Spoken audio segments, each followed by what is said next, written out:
Fala, parceria! Professor Vareta na área para gravar um vídeo sobre geopolítica, sobre atualidades, sobre uma das coisas que eu mais gosto de falar. Vamos falar sobre o fenômeno da desglobalização.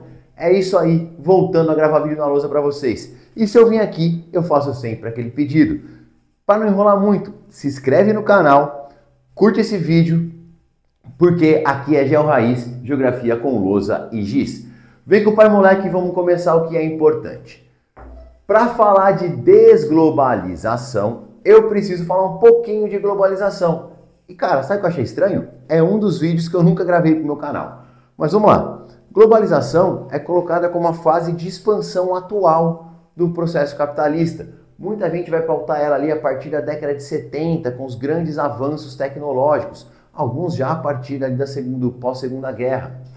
Mas eu posso te falar que é em década de 90, com o fim da União Soviética e os grandes avanços tecnológicos, que a gente vai conectar economicamente o mundo e essa globalização vai acontecer para valer. Essa globalização ela é marcada por fronteiras permeáveis, certo? O que é isso? Você poder passar mais fácil por essas fronteiras, principalmente a livre circulação de mercadorias. A teoria econômica que pauta a globalização, quem que é? É o neoliberalismo. A ideia da redução das tarifas alfandegárias, o mundo inteiro mais interconectado e mais interdependente economicamente, um comprando o outro, as empresas produzindo no mundo todo. Amigão, dá uma olhada no seu tênis veio do Vietnã, isso é globalização, certo? Da mesma forma, a ideia de uma livre circulação de pessoas. Se vocês quiserem uma aula mesmo só de globalização, cara, comenta aí que eu faço, acho que tem que fazer em duas partes para poder ficar legal, mas eu gravo também uma aula sobre globalização. Porém, esse ideal de globalização, de mundo interconectado, vem sendo quebrado. E ele começou a se quebrar principalmente a partir da onde? A partir da crise econômica de 2008. Essa é uma das piores crises que o capitalismo já passou. Se você não lembra, foi o caso lá da bolha imobiliária dos Estados Unidos, que afetou o setor financeiro. Cara, é difícil você comprar uma casa à vista com o dinheiro que você tem. Então, normalmente, quando você vai comprar coisas do setor imobiliário, você precisa de financiamento. Então, o setor bancário entra junto. E aí o banco quebrou, o banco Lehman Brothers, e começou a quebrar um banco atrás do outro. E isso começou a levar a uma crise desse modelo capitalista, neoliberal, afetando muitos países, principalmente desenvolvidos, e acendeu ali as primeiras críticas a esse modelo de globalização. Você vai ali começar a ter um maior nacionalismo, a ideia de que esse modelo globalizado não é tão bom assim, principalmente porque esse modelo globalizado também começou a reduzir o poder de compra, principalmente da classe média. Houve mundialmente um achatamento do poder de compra da classe média ao longo do século XXI. Por isso que você vê os caras falando, lá atrás era melhor, você conseguia trabalhar e com o seu trabalho você conseguia comprar um carrinho, comprar uma casa. Hoje, amizade, parece que é tudo muito difícil, está difícil ir no mercado, imagina comprar uma casa. Então, essa crise acentuou esse processo. Outra coisa que está ligada ao processo de desglobalização é a China como um rival importante dos Estados Unidos. Eles são um país com economia, ou eram, muito conectadas. A China foi o principal parceiro econômico dos Estados Unidos de 2003 a 2023. Só que a China começou a crescer, não só economicamente, mas tecnologicamente, e começou de certa forma a desafiar os Estados Unidos. Algumas coisas para mim são bem marcantes assim quando eu falo de China. Não sei se você estava vivo, se você vai lembrar, mas você pode procurar na internet as Olimpíadas de 2008 em Pequim. Aqueles parques esportivos, o Cubo d'Água, o Ninho do Pássaro, mostrou para o mundo que a China não estava de brincadeira. Ela usou aquela Olimpíada como uma super vitrine. E depois disso, os avanços tecnológicos, o 5G, as empresas chinesas começando a produzir tecnologia, a criação do Banco dos BRICS, o novo Banco de Desenvolvimento, dando uma peitada ali, uma rivalizada com a FMI, deixou os Estados Unidos pensando, cara, agora eu tenho um rival de verdade. E tudo isso vai começar a fazer com que alguns líderes, algumas pessoas importantes em centros decisórios, presidentes, primeiros ministros, começassem a tomar medidas que vão contra essa ideia da livre circulação. E é isso que a gente vai falar. Só que antes eu quero te fazer um convite. Cara, se você gosta dessa parte de globalização, desglobalização, geopolítica e atualidades, dia 28/3, essa semana, sexta-feira, vou fazer um aulão de 1h30. Cara, 1h30. Então é papel, caneta e atenção, porque eu quero abordar alguns temas que eu tenho certeza que vão ser importantes para o seu vestibular em 2025. Vou falar sobre o governo Trump, não tem como não falar, esse começo já foi cheio de assunto. Vou falar do desenrolar do terceiro ano da guerra Rússia e Ucrânia. Quero falar dos BRICS, afinal o Brasil é presidente dos BRICS esse ano e o Brasil também recebe a COP30, certo? A Conferência das Partes sobre Mudanças Climáticas. E é a primeira vez na Amazônia, o Brasil recebendo, o Brasil é uma vanguarda na questão ambiental. Então tem muitos assuntos importantes que eu quero trabalhar com você nessa aula. Para você participar, cara, tem um link aqui na descrição, você sabe como é que funciona, você vai cair num grupo de WhatsApp, porque aí lá eu vou mandar o link da aula. Cara, para que essa aula tenha mais qualidade, eu não quero deixar ela aberta no YouTube, entra quem quer. Não, cara, vai ser via Google Meeting, você vai poder perguntar ali, tirar suas dúvidas, a gente vai poder interagir muito melhor. Por isso eu vou fazer dessa forma. Para participar, você tem que estar no grupo, lá eu vou mandar o link da aula no dia e você vai poder assistir e inclusive fazer perguntas durante a aula. Fechou? Já me disseram, Vareta, eu não consigo nesse dia, você vai deixar essa aula disponível? Não sei, mas se eu deixar, eu deixo aqui embaixo também, caso você tenha visto ela entrado aqui depois, fechou? Chega de merchan e vamos ao que interessa. Cara, golpes, aqui não é golpe de Estado não, é golpes na globalização. E a globalização foi tomando machadada em cima de machadada. Quem foi a primeira machadada? 2016. Esse ano para mim é simbólico. Cara, no ano de 2016 você tem o primeiro governo Trump. Ele faz tudo o que ele está fazendo agora, só que numa intensidade ainda menor. Como dizem ali, os freios e contrapesos, tanto dentro do Partido Republicano quanto da política americana, deu uma segurada nele. Mas ele fez uma coisa muito importante. Ele começou a guerra comercial com a China, que o Biden vai continuar. Por isso que hoje a China já não é mais o principal parceiro dos Estados Unidos. Pensa comigo, se as duas maiores economias do mundo estão em guerra comercial, Vareta, o que é uma guerra comercial? É taxação, galera. É criar barreiras alfandegárias, é criar tarifas alfandegárias. Um produto vai entrar ou mais caro ou vai entrar menos naquele país. Quando as duas maiores economias começam a brigar na questão de tarifas, isso afeta a economia mundial como um todo. Se a China vai vender menos produto industrializado para os Estados Unidos, talvez o Brasil venda menos aço para a China. E assim vai. Então isso afeta a cadeia global como um todo. Além do que, o Trump já trouxe a ideia de um isolacionismo dos Estados Unidos. Quando a gente fala de globalização, a gente está falando de interdependência, de conexão. Quando os Estados Unidos quer sair da OMS, quer sair do Acordo de Paris, não quer participar dos principais fóruns internacionais, esse isolacionismo vai contra essa ideia da globalização, dessa conexão. Ao mesmo tempo, no mesmo ano, houve o Brexit, a votação para a saída do Reino Unido da União Europeia. Sair de um bloco econômico, quebrar essa conexão que você tinha, essa interação que você tinha, é um golpe duro a ideia desse intercâmbio, dessas fronteiras permeáveis. E uma das coisas que estava pautada ali era justamente a crise dos refugiados da Síria. Cara, ninguém mais quer a livre circulação de pessoas. E aqui eu posso te falar uma coisa, hein? Anota isso. Essa livre circulação de pessoas sempre foi um mito. É a livre circulação de pessoas se você for branco, loiro e de olho azul. Porque se você for latino, se você for negro, se você for árabe, essa livre circulação nunca foi tão bem vista assim nos países desenvolvidos, certo? E com a crise e esse nacionalismo, um efeito da xenofobia cresceu ainda mais.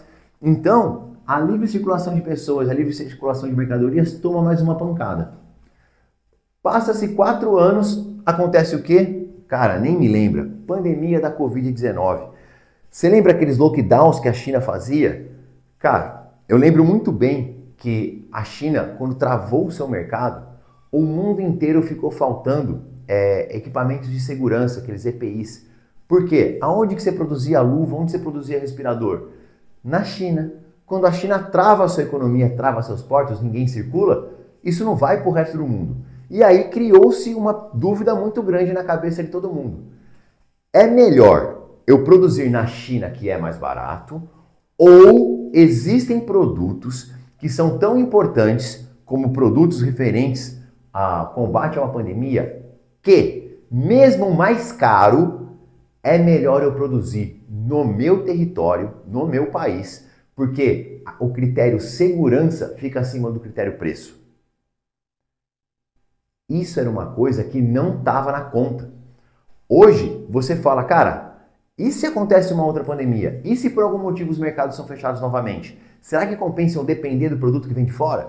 Será que não tem produtos que são importantes o suficiente para que seja mais caro ou mais barato, mas mesmo produzindo mais caro, seja melhor produzir em território nacional? Essa conta muda a lógica da globalização.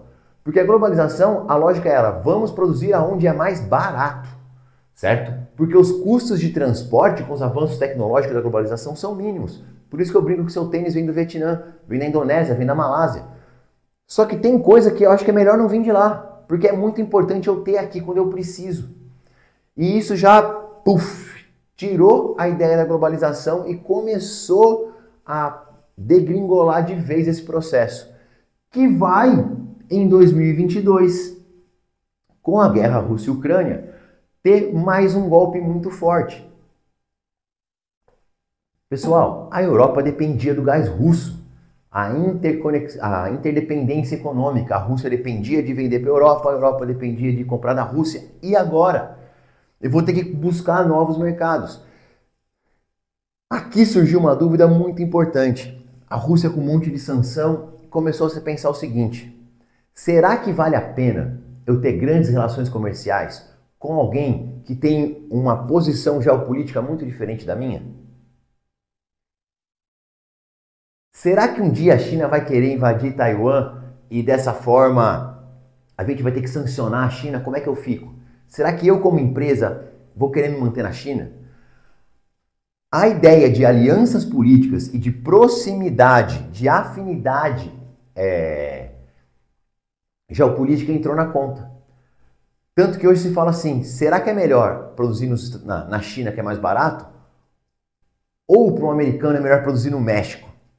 Porque não é tão barato quanto a China, mas tem uma geopolítica mais confiável do ponto de vista dos Estados Unidos. Então a afinidade geopolítica também entrou nessa conta. É melhor eu ter um parceiro confiável do que um parceiro mais barato. Eu vou procurar o mais barato entre os meus amigos, entre os meus aliados, não necessariamente com qualquer país, como acontecia durante todos os anos 90 e início dos anos 2000. E essa conta vai balançar a economia mundial. E que, como o Trump, é o taxador, se tem uma coisa que é contra a ideia de fronteiras permeáveis, de livre circulação de mercadoria, são tarifas alfandegárias. E o Trump começou soltando e anunciando tarifa para todo quanto é lado. Se antes ele tarifava o grande rival dele, o grande inimigo geopolítico que é a China, agora ele está tarifando inclusive os aliados. É Europa, é Canadá, é México. Tira tarifa, põe tarifa, gera uma insegurança gigantesca no mercado. E isso é um baque, porque toda vez que você fala em protecionismo econômico, é o oposto da livre circulação que prega a globalização. Mas quais vão ser as consequências disso? A consequência disso é que se você chegou até aqui e não curtiu esse vídeo, você é um calhorda. Então dá essa curtidinha aí para ajudar o professor Vareta. Mas vamos lá. Hoje nós temos cadeias produtivas menos integradas. Então, eu não faço mais comércio com todo mundo como eu fazia. Essa integração do comércio mundial está se reduzindo. Eu estou vendo um bloco ali G7 aliados, eu estou vendo um bloco ali BRICS e aliados, eu estou vendo a Índia e o Brasil falando não, que eu sou amigo de todo mundo. Então você tem que essas cadeias produtivas são cada vez menos integradas. Ao mesmo tempo, as parcerias comerciais, as parcerias econômicas estão se dando agora pensando não só no lucro, mas também na afinidade. certo? Parece Big Brother, né? Ah, por afinidade. Significa o quê? Eu vou fazer comércio com quem tem um pensamento geopolítico parecido comigo. E quando o custo mais baixo deixa de ser a prioridade, isso vai levar a inflação.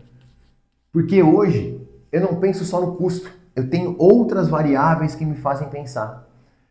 Nunca mais, e aí é uma análise não só minha, mas de caras que têm mais tempo e experiência de análise que eu, talvez a gente nunca mais tenha aquele mundo de juros baixos que a gente passou entre 91 e 2020, certo?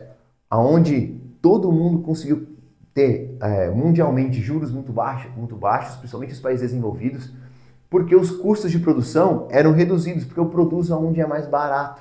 Se eu começo a produzir em território nacional por segurança, por tarifas alfandegárias ou por afinidade, eu elevo meus custos de produção. Consequentemente, o custo do preço. Aumento de preços é inflação. Então, a gente tende a ter um mundo mais inflacionado. E um mundo inflacionado é um mundo com mais taxas de juros. E um mundo com mais taxa de juros é um mundo com menos crescimento econômico, com menos geração de emprego. Então, tudo isso se conecta e vai acabar, às vezes, estourando, principalmente nas classes mais baixas. Por quê? Quem sofre mais com inflação é quem ganha menos. Quem vai sofrer mais com desemprego é quem tem ali menos oportunidades, quem tem menos qualificação. E é esse mundo que está se construindo nesse processo de desglobalização. Certinho? Resumindo de globalização, o que foi a desglobalização, causas, os grandes golpes a ela e as consequências. E com isso eu fecho esse vídeo. Se você gostou desse vídeo, curte, se inscreve no canal, vamos produzir muito conteúdo aqui. Cara, toda semana eu estou soltando resolução de exercícios. Se você quiser receber a listinha, também vou deixar alguma coisa aqui na descrição. Você recebe uma lista, faz a lista, pega a resolução em vídeo e vai trabalhar assim a sua revisão para as provas, certinho? Então, foco na aprovação, beijo do Vareta e bora pra facu.